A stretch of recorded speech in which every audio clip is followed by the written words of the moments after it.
Sejumlah pegawai Disduk Capil Lampung Utara enggan divaksin. Rencana pembangunan Bakahuni Harbor City untuk menarik wisatawan.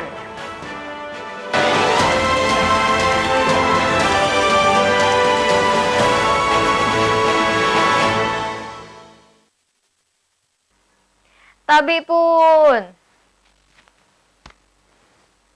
Selamat pagi pemirsa Ayus di Bandar Lampung dan sekitarnya. Selama 30 menit ke depan, kami akan menemani pagi Anda dengan berbagai liputan dari berbagai daerah di Lampung. Saat ini vaksinasi COVID-19 telah memasuki tahap kedua. Vaksinasi ditujukan kepada pelayan publik termasuk ASN. Namun sejumlah pegawai Disduk Capil di Lampung Utara enggan divaksin. Pemirsa, bersama saya Verly Siandini, inilah iNews Lampung selengkapnya.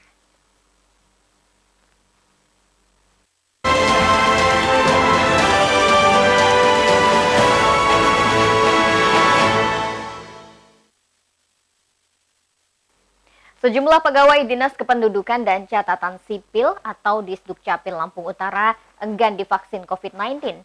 Alasannya mereka kerap mendapatkan informasi tentang efek negatif vaksin tersebut.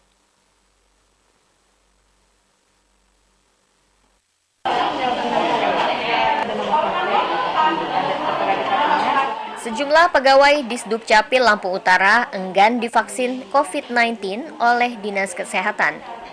Berbagai alasan diungkapkan para pegawai ini agar mereka tidak divaksin. Seperti ada gangguan kesehatan sehingga belum siap divaksin. Bahkan ada beberapa pegawai yang langsung beralasan izin untuk pulang dengan alasan tertentu. Adanya informasi yang tidak benar atau hoaks tentang efek dari vaksin menjadi alasan utama sejumlah pegawai ini tidak divaksin. Padahal, Disduk Capil dan Dinas Kesehatan telah mengedukasi jika vaksin yang disuntikan tidak berbahaya. Tapi, nantinya pegawai yang tidak divaksin akan tetap divaksin. Petugas akan mengecek kebenaran alasan yang diungkapkan. Karena banyaknya berita hoaks di luaran bahwa untuk apa divaksin, nanti dampaknya ada yang buruk untuk kesehatan begitu. Makanya ada beberapa tadi yang takut untuk divaksin. Nah, langkah dari kantor sendiri bagi mereka? Kalau kita tidak ada pemaksaan, tapi kita menghimbau, ini kan sangat penting. Vaksinasi ini diberikan pemerintah untuk memberikan kekebalan tubuh kita kepada virus yang ada saat ini. Kita kasih edukasi yang seperti itu. Laki-laki tetap akan divaksin nanti? Iya, tetap. Kalau nggak ada alasan tertentu, penyakit penyerta misalnya, itu harus divaksin. Apalagi ASN, dan kabarnya mau dikasih sanksi kalau tanpa alasan nggak mau divaksin. Pemberian vaksin COVID-19 kepada pegawai di seluruh kantor pemerintahan mulai dilakukan.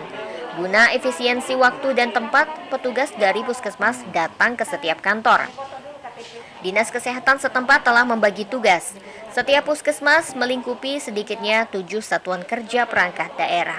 Dari Lampung Utara, Jimmy Irawan, iNews melaporkan. Sementara itu, belasan pejabat publik dari mulai camat hingga kepala desa di Kecamatan Ketapang menerima vaksin. Vaksinasi bertujuan menciptakan herd immunity di tengah pandemi COVID-19.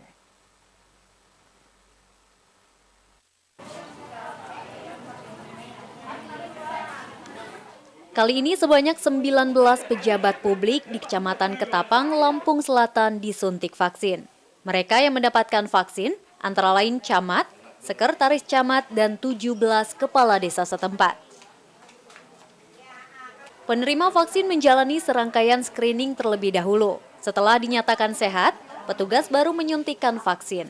Namun jika tidak lolos cek kesehatan, vaksinasi terpaksa ditunda.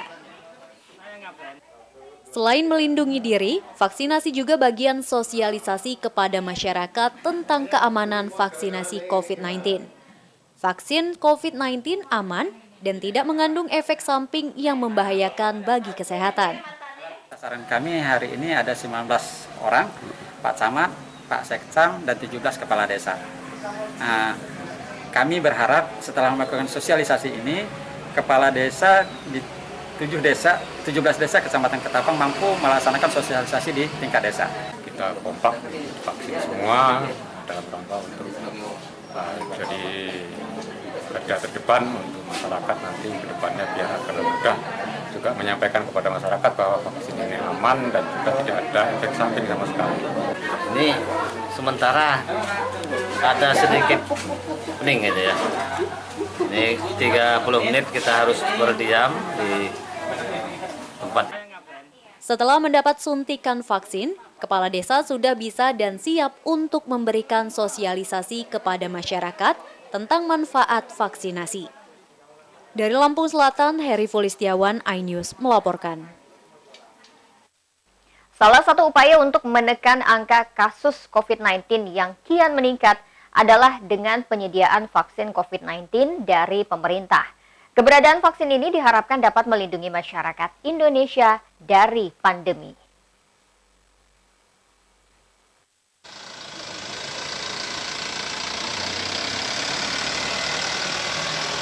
Hingga saat ini pemberian vaksin COVID-19 adalah solusi yang dinilai paling jitu untuk mengurangi jumlah kasus infeksi virus corona. Vaksin biasanya berisi mikroorganisme, misalnya virus atau bakteri yang sudah mati atau masih hidup tetapi dilemahkan.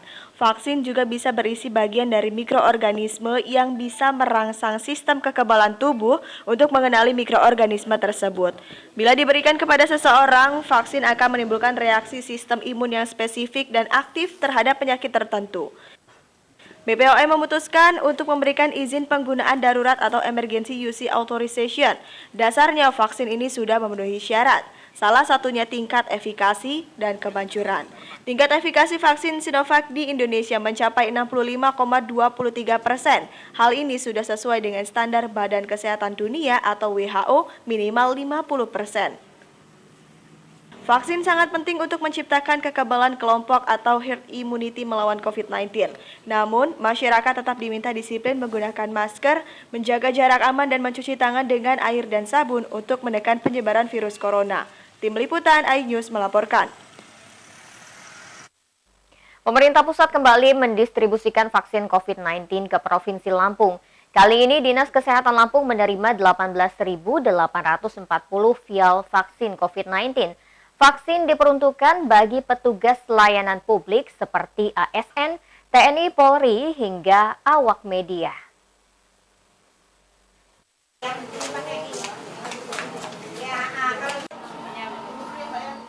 Sebanyak 18.840 vial vaksin Sinovac atau 188.400 dosis vaksin telah sampai di gudang instalasi farmasi Dinas Kesehatan Lampung. Semua vaksin akan didistribusikan ke 15 kabupaten kota di Lampung untuk mempercepat proses vaksinasi. Kota Bandar Lampung akan menerima 9.830 vial, Lampung Selatan 860 vial, Lampung Tengah 820 vial, Lampung Timur 740 vial, Lampung Utara 570 vial, Tanggamus 500 vial, Pesawaran 380 vial, Wai Kanan 330 vial, Tulang Bawang 270 vial, Pringsewu 270 vial. Selanjutnya Lampung Barat 220 vial, Mesuji 170 vial, Tulang Bawang Barat 160 vial, dan Pesisir Barat serta Kota Metro masing-masing 140 vial. Vaksin untuk termin kedua dalam pelaksanaan vaksinasi tahap 2. Nantinya vaksin tersebut akan didistribusikan ke 15 kabupaten dan kota dalam waktu dekat. Pada tahap kedua ini, total target penerima vaksin 45.296 orang. Penerima vaksin diantaranya petugas pelayanan publik seperti ASN, anggota TNI Polri, petugas bandara dan kereta api, hingga awak media. Tim Liputan iNews melaporkan.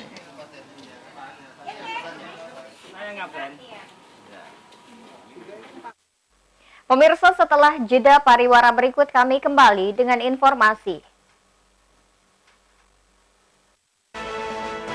Rencana pembangunan Bakauheni Harbor City untuk menarik wisatawan, tetaplah bersama kami.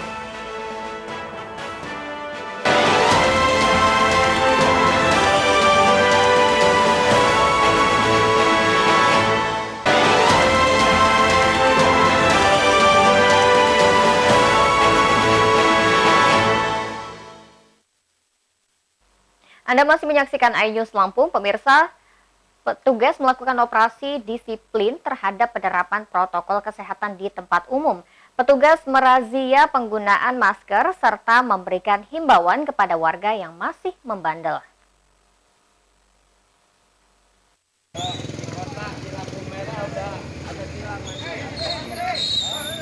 Setiap warga yang melintas, baik berjalan kaki, penumpang angkutan kota maupun mengendarai kendaraan bermotor, langsung dihentikan petugas. Petugas memastikan penggunaan masker. Bagi warga yang tidak mengenakan masker, petugas langsung memberikan teguran dan himbauan serta pemberian masker.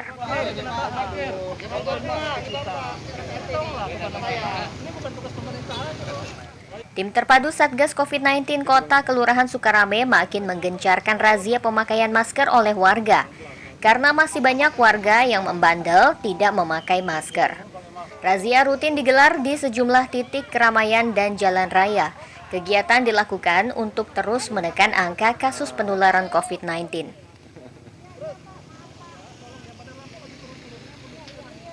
Dan prokes baik di jalan maupun door to door ke rumah-rumah berkenaan dengan COVID yang saat ini memang lagi menurun. Mudah-mudahan kita menunggu zona hijau sebentar lagi. Walaupun memang warga-warga ini memahami. Jadi jangan lupa pakai masker, menjaga jarak, cuci tangan, bawa sanitizer, dan mengurangi mobilitas. Selain menegur warga yang melanggar, petugas juga meminta warga untuk mematuhi protokol kesehatan. Pemakaian masker saat ini sudah menjadi kewajiban yang harus dipatuhi warga untuk mencegah penularan COVID-19 di tengah pola hidup kenormalan baru.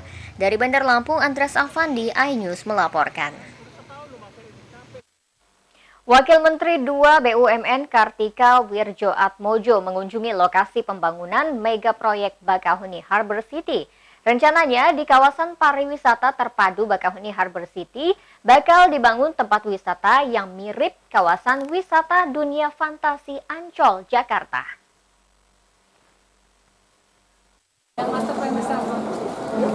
Kalau jumlah total Mega proyek Bakahuni Harbor City yang akan digarap oleh Pemprov Lampung dengan PT ASDP Indonesia Ferry, PT Hutama Karya Persero. Proyek ini memasuki babak baru dengan telah dirampungkannya Visioning Master Plan, kawasan dan Feasibility Study. Pembangunan kawasan terintegrasi pariwisata Bakahuni ini dirancang dengan konsep Integrated Tourism Complex. Sekaligus menjadi hubungan dalam sistem jaringan pariwisata, kondisi existing kepemilikan lahan Bakahuni secara keseluruhan seluas 214,6 hektar. Jika melihat data penyeberangan ASDP dari total 49 juta yang dilayani di seluruh Indonesia, lintasan Merak Bakahuni sendiri berkontribusi sebesar 42,2% atau sekitar 20,7 juta penumpang. Ada potensi yang sangat besar di sini, utamanya dalam pengembangan sektor pariwisata. Rencananya di salah satu lokasi di kawasan pariwisata terpadu Bakahuni Harbor City bakal dibangun tempat wisata yang mirip kawasan wisata dunia fantasi Ancol, Jakarta.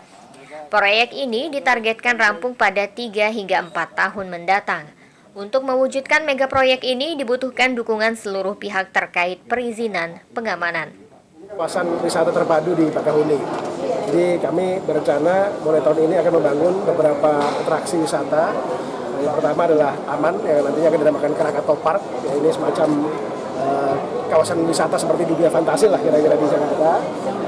Yang akan dikelola oleh Jatim Park dari Surabaya. Nah, kami juga akan bangun insya Allah masjid juga di depan Siger. Dan nantinya ini kan jadi kawasan yang terpadu sekitar 200 hektar. Tentunya kami mohon dukungan dengan Pak Gubernur. Mungkin proyek ini akan berjalan selama 3-4 tahun, nantinya bisa bermanfaat untuk masyarakat Lampung dan masyarakat Bakahuni pada khususnya. Gubernur Arinal Junaidi optimistis proyek BHC dapat terrealisasi pada tahun 2022 atau lebih cepat dari target awal tahun 2024. Pemprov sedang menyusun kerangka acuan kerja detail master plan kawasan terintegrasi pariwisata Bakahuni. Yang memang sudah lebih kurang 3 tahun merencanakan bersama BUMN, ASDP, Hutama Karya, dan ITDC Dan ketika pada waktu kunjungan Pak Menteri, saya menyampaikan 2024. Tapi beliau meminta untuk tidak harus 2024, 2022 pun. BHC akan menjadi kawasan pariwisata terintegrasi nasional. Diharapkan mampu menarik wisatawan baik domestik maupun asing untuk datang ke ujung Pulau Sumatera. Dari Lampung Selatan, Heri Fulistiawan, iNews melaporkan. Meninjau persiapan untuk nantinya kawasan wisata terpadu di Bakahuni. Jadi kami berencana mulai tahun ini akan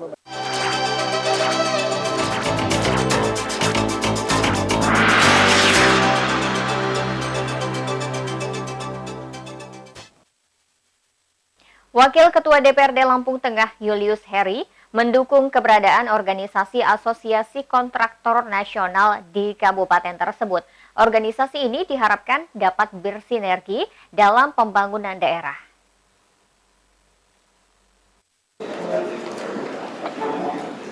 Pelantikan pengurusan Asosiasi Kontraktor Nasional di Kabupaten Lampung Tengah tahun 2021 sampai 2026 langsung dilantik oleh Ketua DPD Askonas Lampung, Mofaje S. Karopeboka.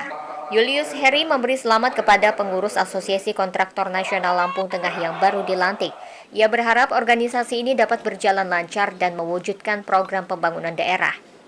Saya mengapresiasi sekali dengan hadirnya Askonas di Kabupaten Lampung Tengah ini.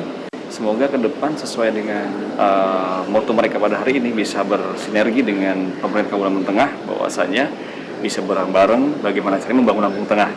Ninyoman Sri Haryati didaulat sebagai Ketua Asosiasi Kontraktor Nasional di Lampung Tengah. Sekretaris dijabat oleh Sansurya dan Bendahara dijabat oleh Imade Wirayasa. Dari Lampung Tengah, Amir Mahmud dan Kiki iNews melaporkan. Pemirsa, setelah pesan-pesan berikut ini kami kembali dengan informasi. Anggota DPRD Metro menjalani rapid test COVID-19 hanya di iNews Lampung.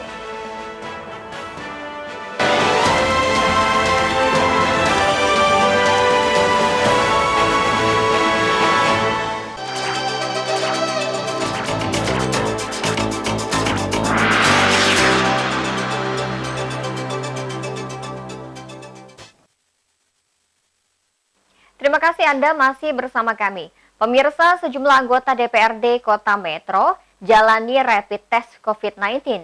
Pemeriksaan dilakukan untuk mendeteksi dini gejala awal COVID-19.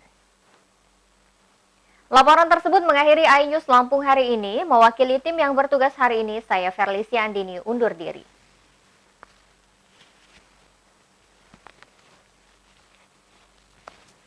Jangan lupa untuk menerapkan protokol kesehatan dengan memakai masker dan menjaga jarak aman. Selamat melanjutkan aktivitas Anda. Terima kasih dan sampai jumpa.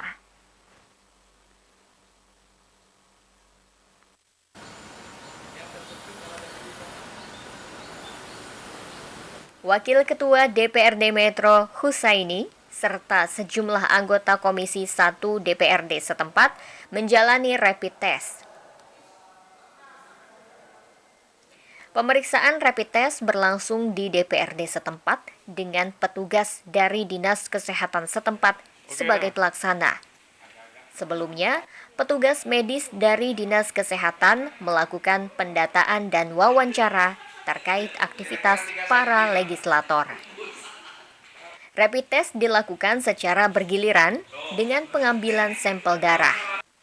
Berdasarkan hasil pemeriksaan, tidak ditemukan adanya hasil yang reaktif. Anggota Komisi 1 DPRD Metro Abdul Haq mengapresiasi upaya penanganan dan pencegahan tim gugus tugas COVID-19 Kota Metro. Abdul Haq menyebut rapid test menjadi langkah mendeteksi dini gejala awal COVID-19. Ya, kita dengan adanya pelaksanaan rapid ini berharap dari seluruh anggota DPR Kota Metro dalam kondisi yang prima sehingga tidak ada kecemasan ketika kita berkumpul dan kita berusaha memberikan satu sosialisasi kepada masyarakat untuk menjaga sedini mungkin persoalan-persoalan COVID yang ada. Ia berpesan kepada masyarakat maupun rekan legislator harus tetap memperhatikan protokol kesehatan. Seluruh jajaran anggota DPRD harus menjaga kesehatan, mengingat padatnya penerimaan kunjungan kerja maupun studi banding yang dilakukan anggota DPRD keluar kota memasuki tahun anggaran baru 2021. Kita dengan kondisi yang ada sekarang ini tentunya kita kan harus waspada. Yang namanya penyakit ya kita nggak bisa mendeteksi, harus kita turunkan. Tapi kembali ada masyarakatnya, apa anjuran pemerintah, terutama memakai masker, cuci tangan, itulah.